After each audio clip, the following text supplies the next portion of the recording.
നമസ്കാരം. ചരിത്രഭൂമികയിലേക്ക് സ്വാഗതം. ലോക വ്യാപാരത്തിന്റെ ജീവനാഡികളിലൊന്നായ ഹോർമൂസ് കടലിടുക്ക് അടച്ചതിന്റെ ഞെട്ടലിലാണ് ലോകം. ഇതുവഴിയുള്ള കപ്പൽ ഗതാഗതം ഏതാണ്ട് നിലച്ച മട്ടിലാണ്. എന്നാൽ കഴിഞ്ഞ ദിവസങ്ങളിൽ ഷിപ്പ് ട്രാക്കിംഗ് വെബ്സൈറ്റുകളിൽ കൗതുകം നിറഞ്ഞ ചില നീക്കങ്ങൾ ശ്രദ്ധയിൽപ്പെട്ടു. ചില രഹസ്യ കപ്പലുകൾ ഇറാൻ തീരത്തുനിന്ന് ഹോർമൂസ് കടലിടുക്കിലൂടെ കടന്നുപോയി.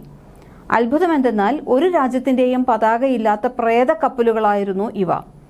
വർഷങ്ങളായി US, യൂറോപ്യൻ രാജ്യങ്ങളുടെ ഉപരോധമുണ്ടെങ്കിലും ലോകത്തിന്റെ വിവിധ ഭാഗങ്ങളിലേക്ക് ഇറാന്റെ എണ്ണ എത്തിക്കുന്ന ഷാഡോ ഫ്ലീറ്റിന്റെ ഭാഗമായിരുന്നു ഇവയെന്ന് മാരിടൈം ഇന്റലിജൻസ് ഏജൻസിയായ ലോയ്ഡ് ലിസ്റ്റിന്റെ റിപ്പോർട്ടിൽ പറയുന്നു. പക്ഷേ എന്താണ് ഈ ഷാഡോ ഫ്ലീറ്റ്? രാജ്യാന്തര ക്രൂഡ് ഓയിൽ വിപണിയിൽ എന്തു മാറ്റമാണ് ഇവ സൃഷ്ടിക്കുന്നത്? അമേരിക്കൻ ചാരോപഗ്രഹങ്ങളുടെ കണ്ണുവെട്ടിച്ച് ഇവ എങ്ങനെയാണ് ചൈന അടക്കമുള്ള രാജ്യങ്ങൾക്ക് എണ്ണ എത്തിക്കുന്നത്? ഇവയെല്ലാം തന്നെ നിറഞ്ഞ സംശയങ്ങളാണ്. രാജ്യാന്തര ഷിപ്പിംഗ് മാനദണ്ഡങ്ങൾക്ക് പുറത്ത് പ്രവർത്തിക്കുന്ന ഒരു കൂട്ടം കപ്പലുകളാണ് ഈ ഷാഡോ കപ്പലുകൾ എന്ന് പറയുന്നത്, അഥവാ പ്രേത കപ്പലുകൾ എന്ന് പറയുന്നത്. Dark fleet, ghost fleet, grey fleet തുടങ്ങിയ പേരുകളിലും ഇവ അറിയപ്പെടാറുണ്ട്. മതിയായ ഇൻഷുറൻസ് ഒന്നും തന്നെ ഇവയ്ക്കുണ്ടാകാറില്ല. ഉടമ ആരാണെന്ന് അറിയാനുള്ള സംവിധാനമൊന്നുമില്ല. ട്രാക്ക് ചെയ്യാനും എളുപ്പത്തിൽ കഴിയില്ല. മിക്കതും കാലപ്പഴക്കം ചെന്ന് ഏതെങ്കിലും കമ്പനികൾ ഉപേക്ഷിച്ചതായിരിക്കും. എന്നുവെച്ചാൽ ഇങ്ങനെയുള്ളൊരു കപ്പലിനെ കുറിച്ചുള്ള ഔദ്യോഗിക രേഖകളൊന്നും ഉണ്ടാകില്ല എന്ന് സാരം. പക്ഷെ ദൗത്യം ഒന്നു മാത്രം: ഇറാൻ, റഷ്യ, വെനസ്വേല തുടങ്ങിയ രാജ്യങ്ങൾക്ക് വേണ്ടിയുള്ള ക്രൂഡ് ഓയിൽ കടത്ത്. ഇത് ഷിപ്പിംഗ് ലോകത്ത് വലിയ പുതുമയുള്ള കാര്യമൊന്നുമല്ല. US-ന്റെ ഉപരോധത്തെ തുടർന്ന് ക്രൂഡ് ഓയിൽ വിൽക്കാൻ കഴിയാതെ വന്നതോടെ ഇറാനാണ് ഷാഡോ ഫ്ലീറ്റിനെ വിജയകരമായി നടപ്പിലാക്കിയത്. പിന്നാലെ വെനസ്വേലയും ഇത് ഏറ്റെടുത്തു. 2022 ഫെബ്രുവരിയിൽ യുക്രൈൻ ആക്രമണത്തോടെ റഷ്യയ്ക്ക് മേലും ഉപരോധം എന്ന വാളെത്തിയിരുന്നു. ഉൽപ്പാദിപ്പിച്ച ക്രൂഡ് ഓയിൽ വിറ്റഴിച്ചില്ലെങ്കിൽ സാമ്പത്തിക പ്രതിസന്ധിയാകുമെന്ന് കണ്ടതോടെ റഷ്യയും പതിയെ ഷാഡോ ഫ്ലീറ്റ് ഉപയോഗിക്കാൻ തുടങ്ങി. ഇവിടെയാണ് കഥ മാറുന്നത്. ഇറാനും വെനസ്വേലയും നടത്തിയിരുന്ന ചെറിയ എണ്ണക്കടത്തായിരുന്നില്ല റഷ്യ ഉന്നമിച്ചത്. പകരം സമാന്തരമായൊരു രാജ്യാന്തര ക്രൂഡ് ഓയിൽ വ്യാപാര ശൃംഖല തന്നെ റഷ്യ പടുത്തുയർത്തി. ഷാഡോ ഫ്ലീറ്റിലെ കപ്പലുകളെല്ലാം കാലപ്പഴക്കം ചെന്നവയാണ്. കടലിൽ ഇറങ്ങാനുള്ള കാലാവധി കഴിഞ്ഞവയാണവയെല്ലാം. ശരിയായ ഇൻഷുറൻസ് ഒന്നും തന്നെ ഉണ്ടാകില്ല. ഇവ അപകടത്തിൽപ്പെട്ടാൽ ഇതുമൂലമുണ്ടാകുന്ന പാരിസ്ഥിതിക നാശത്തിന്റെ ഉത്തരവാദിത്തം ഏറ്റെടുക്കാൻ ആരുമുണ്ടാകില്ല. 2022 600 കപ്പലുകളാണ് ഷാഡോ ഫ്ലീറ്റിന്റെ ഭാഗമായിരുന്നത്. 2023 ഡിസംബറിലെ കണക്കുകൾ അനുസരിച്ച് ഇത്തരം കപ്പലുകളുടെ എണ്ണം 1100 മുതൽ 1400 വരെയായി. നിലവിൽ ഏതാണ്ട് 3000-ഓളം കപ്പലുകൾ സമാന്തര ക്രൂഡ് ഓയിൽ കൈമാറ്റത്തിൽ ഏർപ്പെട്ടിട്ടുണ്ട് എന്നാണ് റിപ്പോർട്ടുകൾ പറയുന്നത്.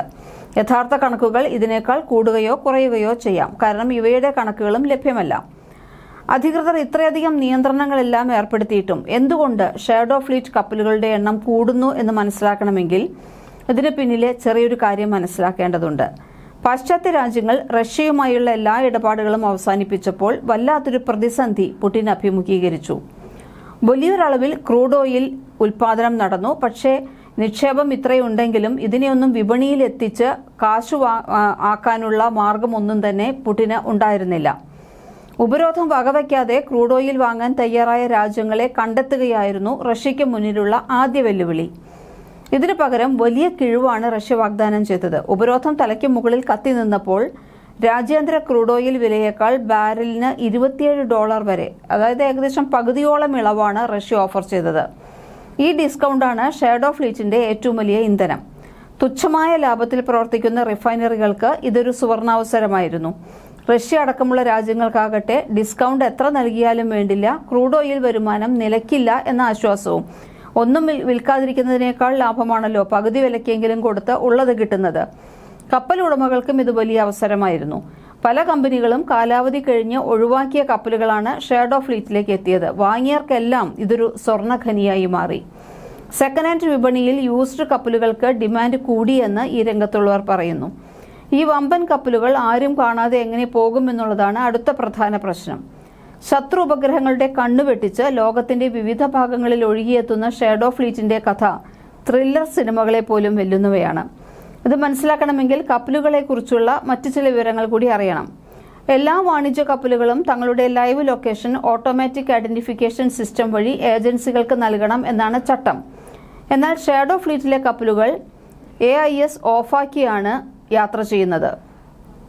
അല്ലെങ്കിൽ സ്പൂഫിംഗ് വഴി തെറ്റായ ലൊക്കേഷനായിരിക്കും മാരിടൈം ഏജൻസികൾക്ക് ലഭിക്കുക. കൂട്ടത്തിലെ ഏതാണ്ട് എല്ലാ കപ്പലുകളുടെയും AIS ട്രാൻസ്പോണ്ടറുകൾ ഓഫായിരിക്കും എന്നാണ് റിപ്പോർട്ടുകൾ പറയുന്നത്. ശത്രുക്കളുടെ കണ്ണു വെട്ടിക്കാൻ ഉപയോഗിക്കുന്ന മറ്റൊരു തന്ത്രം അടിക്കടി കപ്പലിലെ പതാക മാറ്റുക എന്നുള്ളതാണ്. എല്ലാ കപ്പലുകളും അത് രജിസ്റ്റർ ചെയ്തിരിക്കുന്ന രാജ്യത്തിന്റെ പതാക പ്രദർശിപ്പിക്കണം എന്നാണ് നിലവിലുള്ള ചട്ടം. എന്നാൽ ഷാഡോ ഫ്ലീറ്റ് കപ്പലുകൾ ഏതെങ്കിലും പ്രത്യേക രാജ്യത്ത് മാത്രം രജിസ്റ്റർ ചെയ്തവായിരിക്കില്ല. കൂട്ടത്തിലെ ചില കപ്പലുകൾ വർഷത്തിൽ 6 തവണയിൽ കൂടുതൽ രജിസ്ട്രേഷൻ മാറ്റിയെന്നാണ് റിപ്പോർട്ടുകൾ പറയുന്നത്. തുറമുഖത്ത് അടുക്കാൻ സാധിക്കാത്തതിനാൽ പല കപ്പലുകളും ഉൾക്കടലിൽ വെച്ച് മറ്റു കപ്പലുകളിലേക്ക് എണ്ണ മാറ്റിയ ശേഷം മടങ്ങുന്നതും പതിവാണ്. ഇതുവഴി ക്രൂഡ് ഓയിലിന്റെ ഉറവിടം മറയ്ക്കാൻ സാധിക്കും. ഇത്തരം കപ്പലുകൾ ഉയർത്തുന്ന പാരിസ്ഥിതിക വെല്ലുവിളി പക്ഷേ ഏറെയാണ്. കടലിലെ ടൈം ബോംബുകളാണ് ഇവ എന്നാണ് അന്താരാഷ്ട്ര നിരീക്ഷകർ വിശേഷിപ്പിക്കുന്നത്. ഷാഡോ ഫ്ലീറ്റിലെ കപ്പലുകളെല്ലാം തന്നെ കാലപ്പഴക്കം ചെന്നവയാണെന്ന് പറഞ്ഞുവല്ലോ. കടലിൽ ഇറങ്ങാനുള്ള കാലാവധി കഴിഞ്ഞവയാണ് ഇവയെല്ലാം. ശരിയായ ഇൻഷുറൻസും ഉണ്ടാകില്ല. അതുകൊണ്ട് ഇവ അപകടത്തിൽപ്പെട്ടാൽ ഇതുമൂലമുണ്ടാകുന്ന പാരിസ്ഥിതിക നാശത്തിന്റെ ഉത്തരവാദിത്തം ഏറ്റെടുക്കാൻ ആരുമുണ്ടാവില്ല. ക്രൂഡ് ഓയിൽ കയറ്റിയ കപ്പലുകൾ കടലിൽ മറിഞ്ഞാൽ ഉണ്ടാകുന്ന പ്രശ്നങ്ങളെക്കുറിച്ച് നമുക്കെല്ലാം അറിയാവുന്നതാണ്. ഇത്തരം കപ്പലുകളിലെ ജീവനക്കാരുടെ അവസ്ഥയും മോശമാണെന്ന് റിപ്പോർട്ടുകൾ പറയുന്നു. കാരണം അവർക്കും ഒരു തരത്തിലുള്ള സെക്യൂരിറ്റിയും ഉണ്ടായിരിക്കില്ല. പശ്ചിമേഷ്യയിലെ ആക്രമണത്തിന് പിന്നിൽ പല കാരണങ്ങളും US നിരത്തുന്നുണ്ടെങ്കിലും ഇറാനെ സാമ്പത്തികമായി സഹായിക്കുന്ന ഈ ഷാഡോ ഫ്ലീറ്റിനെ നശിപ്പിക്കുക എന്ന ലക്ഷ്യവും ട്രംപിന്റെ മനസ്സിലുണ്ടാകും. അടുത്തിടെ ലോകത്തിന്റെ വിവിധ ഭാഗങ്ങളിൽ ഷാഡോ ഫ്ലീറ്റ് കപ്പലുകൾക്ക് നേരെ നടന്ന നീക്കങ്ങൾ ഇതിനുദാഹരണമാണ്. 2026 ഫെബ്രുവരിയിൽ ഇന്ത്യൻ തീരസംരക്ഷണ സേനയും ഇത്തരത്തിലുള്ള 3 കപ്പലുകളെ പിടികൂടിയിരുന്നു. വമ്പൻ സൈനിക ശക്തി ഉപയോഗിച്ച് ഇറാനിൽ നടക്കുന്ന ഓപ്പറേഷനുകൾ ഷാഡോ ഫ്ലീറ്റിന് അന്ത്യം കുറിക്കുമോ എന്നാണ് ഇനി നമ്മൾ കാത്തിരുന്ന് കാണേണ്ടത്. കൂടുതൽ സംഭവങ്ങളുമായി വീണ്ടും വരാം. ചരിത്രഭൂമിക സബ്സ്ക്രൈബ് ചെയ്യൂ.